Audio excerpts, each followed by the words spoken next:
Kemarin saya di DM sama teman saya, katanya tugas pemadam kebakaran bertambah lagi gara-gara dia melihat ada video pemadam kebakaran ngambil rapot anak sekolah. Dan dia juga melihat video pemadam kebakaran nganter sunat anaknya pelapor.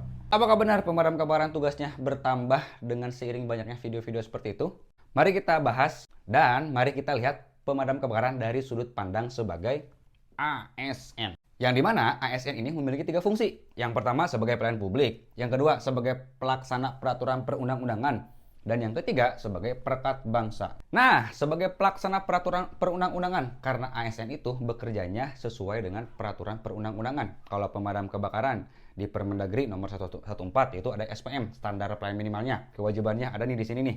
Kalau misalkan di sub ada mungkin di yang lain. Kalau di Satpol PP ada yang di lain juga, peraturan-peraturan lain juga. Nah, kalau pemadam kebakaran adanya di SPM, standar pelayanan minimal, yang ada di Peraturan Menteri Dalam Negeri nomor 114 tahun 2018. Nih yang pertama ya, ada respon time, yang kedua ada pemadaman, yang ketiga penyelamatan dan evakuasi, yang keempat pemberdayaan masyarakat, dan yang kelima pendataan, inspeksi, dan investigasi pasca kebakaran. Dan poin-poin ini dijelaskan kembali di lampiran. Di lampiran dijelaskan kembali nih, respon time itu apa, pemadaman itu seperti apa, harus ngapain aja, dan lain-lain. Nih, dan salah satu yang dijelaskannya, penyelamatan dan evakuasi. Penyelamatan evakuasi itu ada dua, penyelamatan dan evakuasi pada saat kebakaran, dan penyelamatan plus evakuasi non kebakaran. Yang di non kebakaran itu adanya pada saat situasi yang membahayakan manusia. Dijelaskan di lampiran. Di lampiran SPM ini dijelaskan bahwa yang dimaksud penyelamatan dan evakuasi non kebakaran pada saat ada seseorang atau ada manusia dalam keadaan berbahaya. Contohnya ada ular yang masuk ke rumah. Contohnya ada sarang tawon yang bisa membahayakan penghuni rumah. Dan lain-lain. Intinya mah yang membahayakan manusia. Kalau di SPM ini. Nah, pertanyaannya, apakah tugas-tugas damkar yang seperti tadi, seperti nganter anak seperti nganter anak ambil rapot, seperti juga nganter sunatan, itu ke tugas-tugas pemadam bukan? Jawabannya bukan. Ingat ya, jawabannya bukan. Kalau dilihat dari peraturan perundang-undangan yang ada di SPM ini, jawabannya bukan. Terus apakah boleh pemadam kebakaran melaksanakan seperti itu? Ya boleh-boleh saja selagi sedang tidak ada kegawat daruratan.